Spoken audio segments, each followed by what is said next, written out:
Meschelle Kolb. October Introspection. October Introspection, Meschelle Kolb.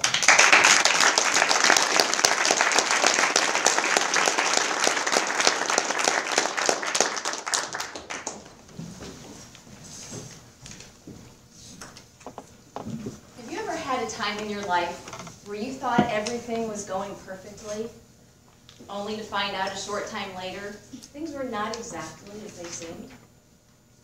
I had such an experience in the beginning of October 2005. My husband had just been promoted to the corner office vice president position, and this had allowed us to purchase my dream home.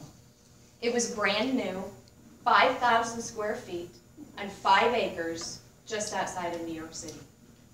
I had 3 young children. 2 of them were in school, and they were excelling academically. I was living my version of the American dream, and quite frankly, I didn't think life could get any better.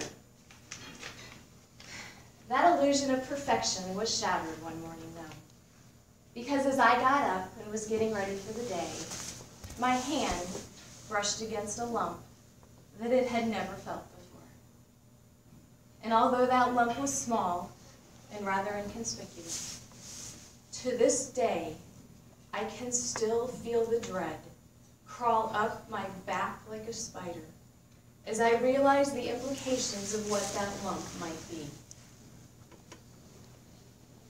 The month that followed was the longest and the hardest month of my life, but I learned 3 lessons that month that I would like to share with you tonight. After I felt the lump, I did my very best to ignore it, but lumps like that tend not to go away on their own. So a week and a half later, I found myself sitting in the waiting room of the imaging center for what seemed like forever. Finally, the nurse called me, but as I walked back to the room, I saw sympathy in her eyes, because she looked at me and she said, "Mrs. Kolb, I'm very sorry to tell you. The initial lump that you felt was actually not in your breast tissue. It is an enlarged lymph node, which is highly suspicious, and you will need to get that biopsy. And in addition, I'm sorry to tell you, we found some abnormal calcification on one breast. And in light of your age, that is highly suspicious, and you will also need to get that biopsy." That, ladies and gentlemen, was when I ran head first into my first lesson of the month. I am not guaranteed tomorrow. I know, I had always known that intellectually, but I had never known that before. You see, I had personal experience with both kinds of cancer. As a teenager, I had a friend who had Hodgkin's disease, which is cancer of the lymph nodes. He never lived to be 21.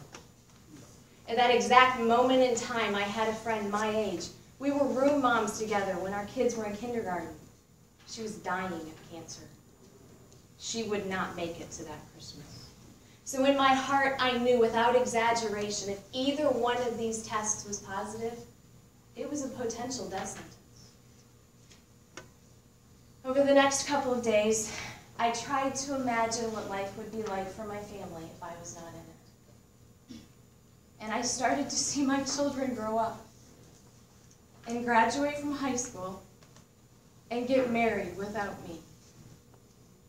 And I started to see my husband's life without me.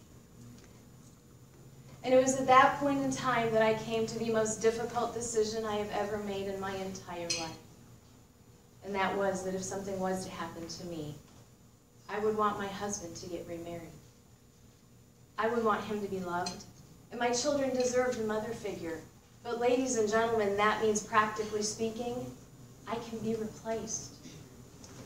And I struggled with the fact, because if I'm not guaranteed tomorrow, and if I can be replaced, what's the point in even living? This went on most of the month. And it was toward the end of the month that I finally was able to come to some resolution. I had entered a room, it was about this size. And there were chairs spread throughout the room, much like they are now. And in these chairs sat people, most of them without a single hair on their head, most of them without the strength to stand on their own. They were receiving chemotherapy. I had gone there to get my first biopsy, and I was so full of fear that I skirted around the very back of the room to the very, very back corner, in the very far chair, and I was just looking down. I was so scared. But gradually, I found myself looking up.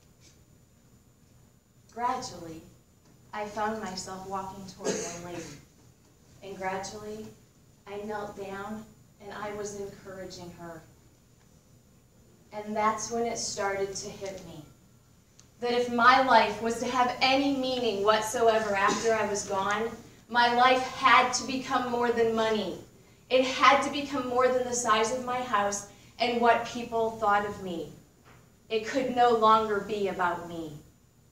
I had to start living to serve others. And that was the most significant thing I learned that month. You see, physically speaking, that month didn't change my life.